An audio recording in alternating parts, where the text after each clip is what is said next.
VIP voice இன் police.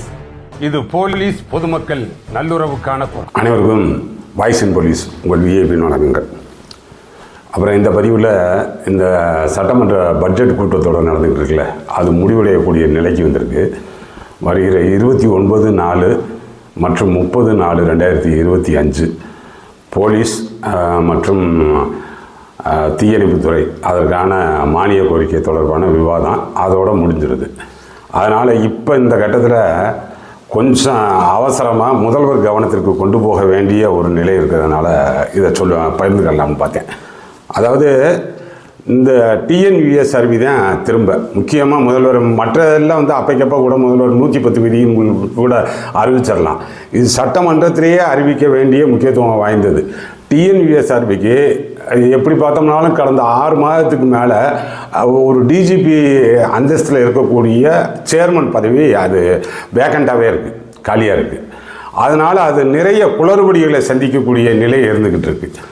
ஒருவேளை மற்ற இதில் இருக்கக்கூடிய டிஜிபிஸ் இங்கே வர்றதுக்கு இப்போதைய சூழ்நிலையில் விருப்பம் இல்லாமல் இருக்கலாம். ஆனால் ஏடிஜிபி டு டிஜிபி ப்ரமோஷன் வருதுன்னு இங்கே ஃபஸ்ட்டு போஸ்டிங் இங்கே போட்டால் கட்டாயம் யாராக இருந்தாலும் போய்த்தான் ஆவாங்க.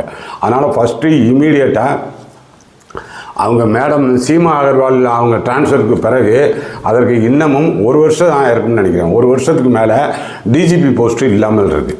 அது இப்போ இதில் நீங்கள் பார்த்தீங்கன்னா இந்த 2023 நோட்டிஃபிகேஷன் படி ஒரு 750 பேர் எடுத்தாங்க.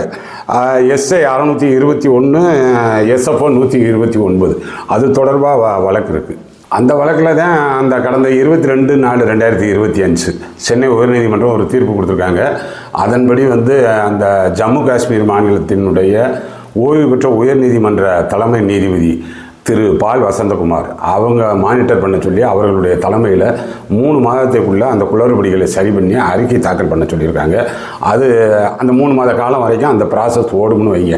அது 3 மாதத்துக்குள்ளே முடிஞ்சிச்சுன்னா நல்லது. இல்லைன்னா இன்னமும் கூட அது இன்னும் அதனுடைய அந்த பார்வையிடுவதற்கும் இன்னும் நாங்கள் பரிசீலிப்பதற்கும் இன்னும் கூடுதல் கால அவகாசம் கேட்டாலும் நீதிமன்றம் அதை அனுமதிச்சு தான் ஆகணும். அவ்வளவு குழப்பம் நிறைந்ததாக அந்த 2023 நோட்டிஃபிகேஷன் இருக்குது. அது பார்த்தோம்னா அப்புறம் அதுக்கடுத்து இப்போ 2025 நோட்டிஃபிகேஷன் ஒன்று கடந்த 4/4/2025 வெளியிட்டிருக்கீங்க.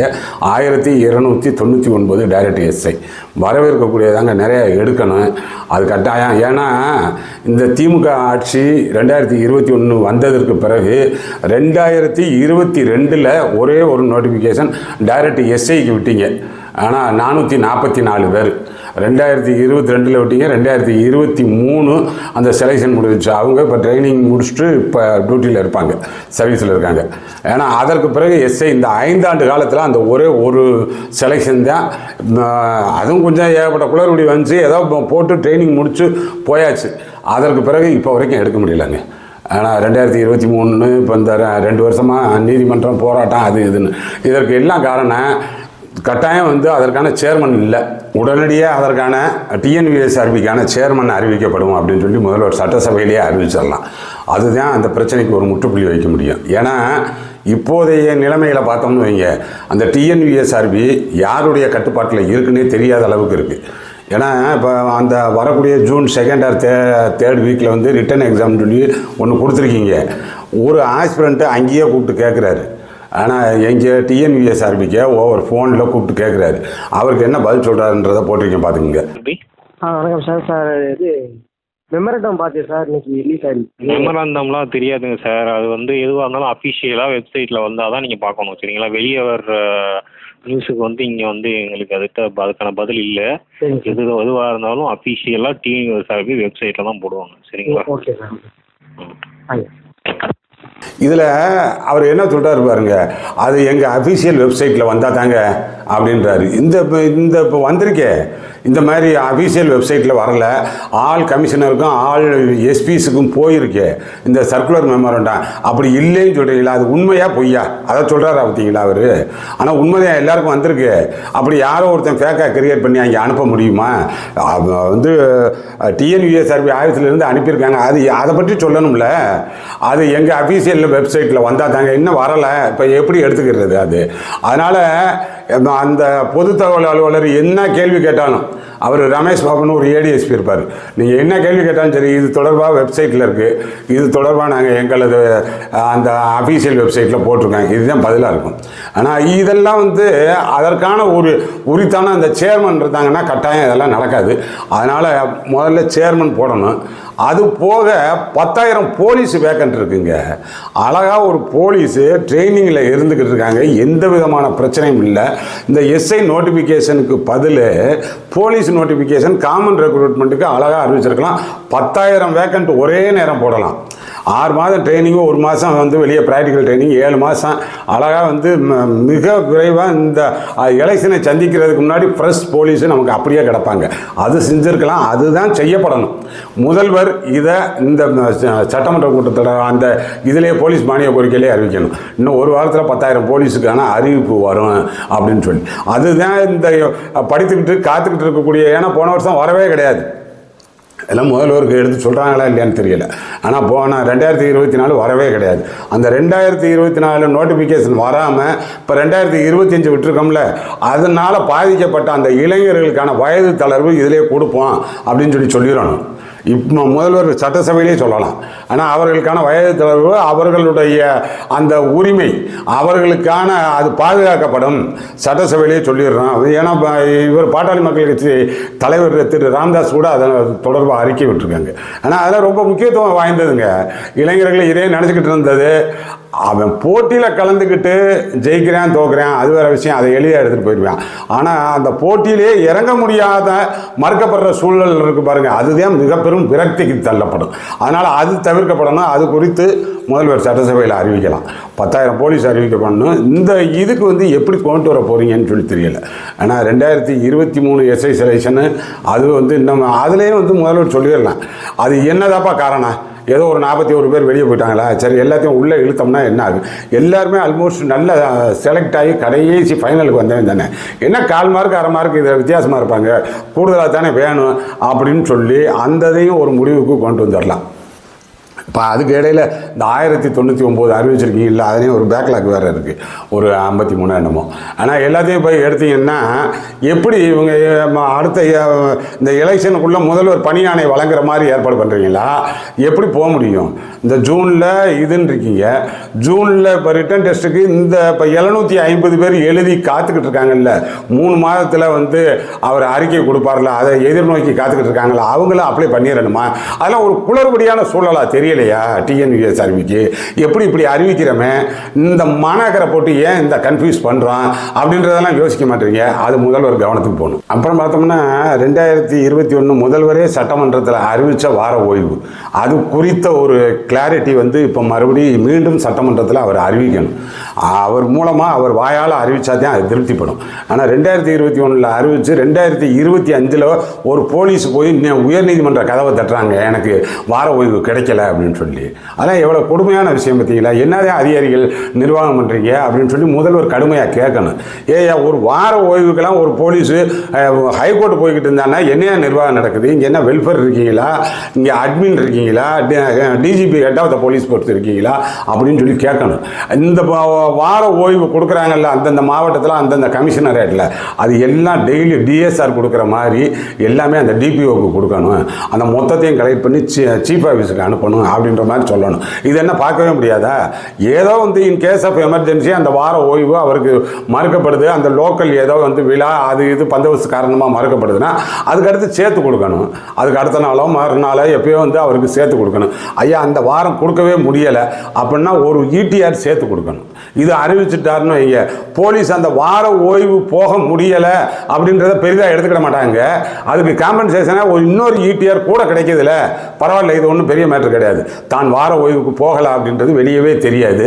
அவர் பாட்டுக்கு இருப்பார், கூட இன்னொரு இடிஆர் கிடைக்கிறதுல அப்படின்றத பார்ப்பார். இந்த வார ஓய்வு கொடுக்கப்படுறது அந்த எஸ்ஐ எஸ்எஸ்ஐ அவங்களுக்கு ஃபோர்ட்நைட்லியோட இருக்குது, அவர்களுக்கும் சேர்த்து அதோட இன்ஸ்பெக்டருக்கு கொடுக்கணுங்க. இன்ஸ்பெக்டர் இரவும் பகலுமான அடி. ஏன்னா அதே லெவல் இன்னும் சொல்ல போனால் 50 வயதை தொட்ட நிலையிலேயும் 50 வயதை கடந்த நிலையிலேயும் தான் இன்ஸ்பெக்டர் இருக்காங்க. அவர்களுக்கு வார ஓய்வு கட்டாயம், மிக மிக கட்டாயமாக அவசியமாக்கப்படுது அப்படின்னு சொல்லி இந்த பட்ஜெட் கூட்டத்தொடரிலே சொல்லலாம். அவர்களுக்கான அறிவிப்பு ஆனால் போலீஸ் மானிய கோரிக்கையிலே கூடுதல் சலுகையாக சொல்கிறேன் அப்படின்றத சொல்லணும். அப்புறம் அதுக்கடுத்து முதல்வர் கவனத்துக்கே போயிருக்கேன், ஏற்கனவே தெரியும். ஆனால் பல ஒரு சில அரசியல் கட்சிகள் வந்து நாங்கள் ஆட்சிக்கு வந்தால் அப்போ அந்த போலீஸாருக்கு தெலுங்கானாவில் இருக்கக்கூடியது மாதிரியான சம்பளத்தை என்ஹான்ஸ் பண்ணுவான் அப்படின்றோம் சொல்லிகிட்டே இருக்காங்க. முதல்வர் கவனத்துக்கும் போயிருக்கும், ஏன்னா இன்ட்டு மூலமாக கொடுத்துருப்பீங்க. அப்போ வந்து சொல்கிறாங்க தெலுங்கானாவில் போலீஸு அதை கம்பேர் பண்ணும் பொழுது அங்கே மிகவும் அதிகம்லாம் கிடையாது, இவர்களை காட்டிலும் கூடுதலாக சென்ட்ரல் கவர்மெண்ட்டுக்கு ஈக்குவலான அந்த காவலர்களுக்கான சம்பளம் நிர்ணயிக்கப்பட்டிருக்குன்றதை சொல்கிறாரு.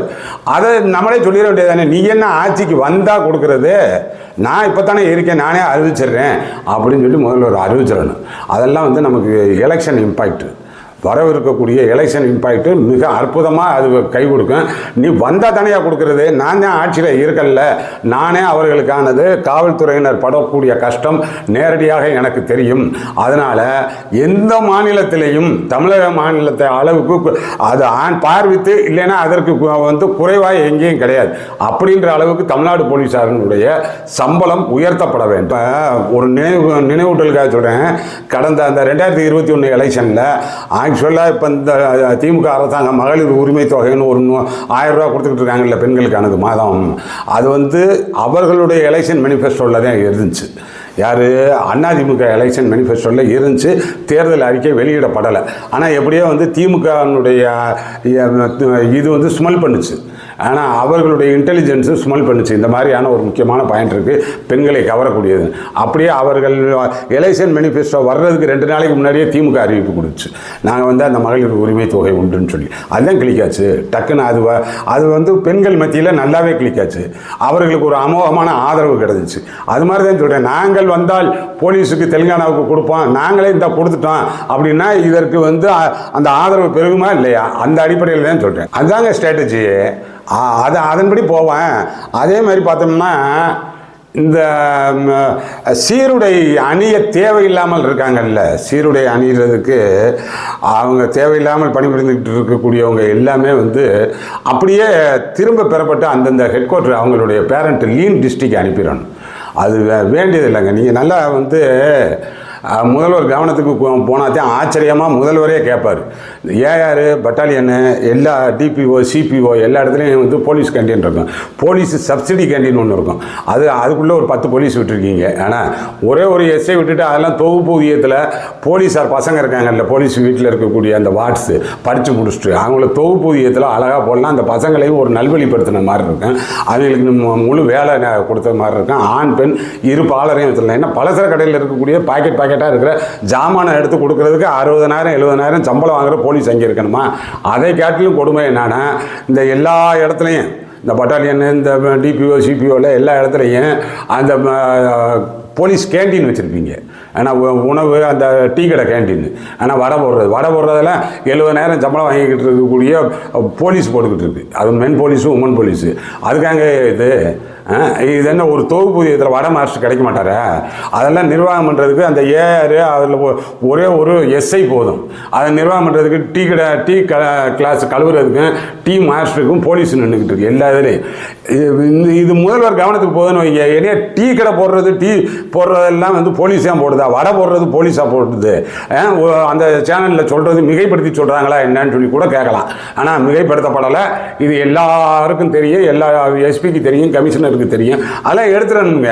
அதெல்லாம் சும்மா சாதாரணமாக ஒரு தொகுப்பூதியத்தில் ஒரு ஆளை போட்டு தொகுப்பூதியம் என்ன மாஸ்டர் டீ மாஸ்டர் போட்டோம்னா அவர் வாட்டு பார்த்துட்டு போவார், அவர் வாட்டுக்கு சம்பளம் வாங்கிட்டு போவார். 70,000 சம்பளம் வாங்கிட்டு அங்கே போய் வடை போடுறதும் டீ போடுறதும் அவருக்கான வேலையா?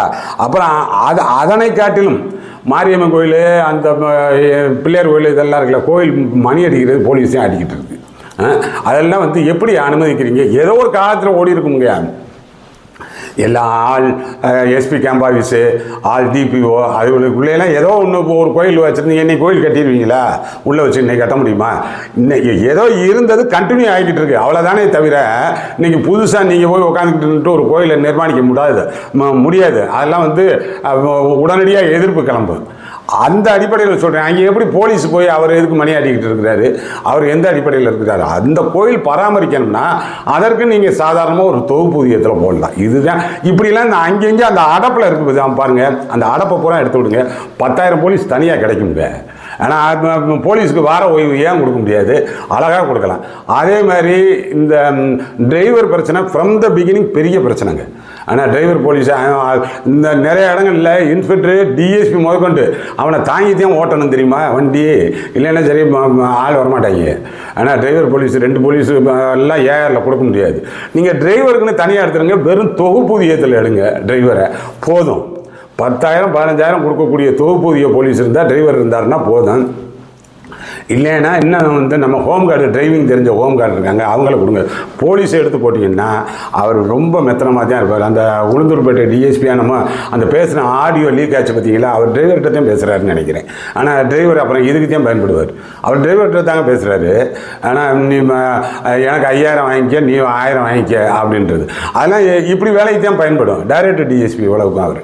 ஆனால் அதனால் டிரைவரை வந்து தனி ஸ்ட்ரென்த் ஆகுங்க. டிரைவரு கம்ப்யூட்டருக்கு ஆப்ரேட்டர் இருக்கிறாரில்ல, கம்ப்யூட்டர் போலீஸு, அது தனி ஸ்ட்ரென்த் ஆகுங்க. சிசிடிஎன்எஸில் போய் உட்காடுறது அது தனி. இந்த அடப்பெல்லாம் எடுத்து விட்டாலே நமக்கு 10,000 15,000 வரைக்கும் போலீஸ் கிடைக்கும். அது போக இந்த யூனிஃபார்ம் போட்டு ஓட்ட வேண்டாத, அடையாளப்படுத்த வேண்டாத துறையெல்லாம் இருக்குது பாருங்கள். அந்த டிசிஆர்பி, அப்புறம் அந்த எஸ்ஏ வச்சார். ஏன்னா இதெல்லாம் வந்து ஆன் கான்ட்ராக்ட்லேயே வண்டியை விட்டுலாமுங்க. இபி விஜிலன்ஸில் தான் ஒரு 3 வருஷம் இருந்தேன். ஆனால் அங்கே ஒரு 3 இன்ஸ்பெக்டர் ஒரு டிஎஸ்பி இருந்தோம். அத்தனை பேருக்கும் சேர்த்து ஒரே ஒரு வெஹிக்கிள் தான். அவ்வளோதான் 20,000க்குள்ளே முடிஞ்சிடும். 3 இன்ஸ்பெக்டர் ஒரு டிஎஸ்பிக்கு சேர்ந்து ஆன் கான்ட்ராக்டில் ஒரே ஒரு வெஹிக்கிள் தான் இருக்கும். மொத்தத்துக்கு அதுக்கு எவ்வளோ வரும்னா ஒரு 20,000க்குள்ளே முடிஞ்சிடும். அப்போ நான் சொல்லிடுறேன். அது இப்போ கொஞ்சம் கூட்டிகிட்டு போகுது. ஆனால் நீங்கள் ஒவ்வொருத்தருக்கு வந்து வண்டி அது சும்மா தேவையில்லாமல் அந்த டிரைவர் வேஸ்ட்டு, அவருக்கான அந்த வண்டி பராமரிப்பு வேஸ்ட்டு, எம்டியில் அந்த வண்டியை பராமரிக்கிறது வேஸ்ட்டு. ஆன் கான்ட்ராக்டு அவரே தனியாக வந்துடுவார்.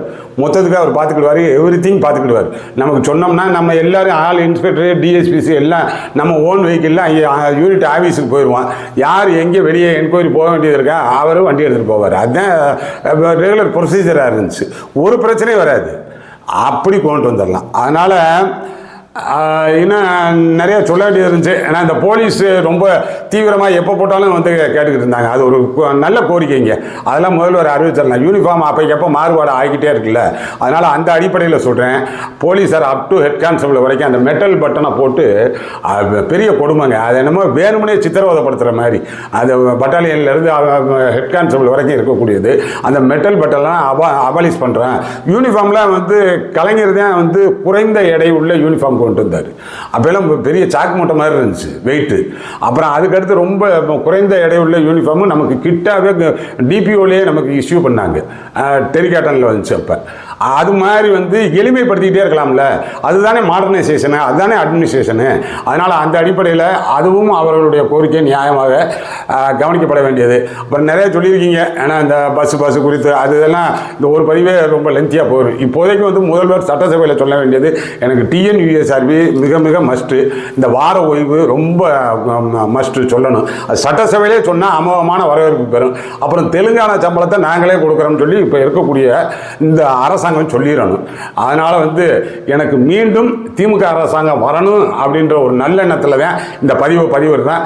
காவல்துறையினருடைய மன ஆதங்கம் இது எல்லாம் இருக்குது. இன்னமும் அவ்வப்போது வெளிப்படுத்திக்கிட்டே இருக்கேன் நம்ம சேனலில். நம்ம சேனல் இன்னும் சப்ஸ்கிரைப் பண்ணலைன்னா சப்ஸ்கிரைப் பண்ணிக்கிங்க. அடுத்தடுத்த நல்ல பதிவுகளில் பார்ப்போம். வணக்கம்.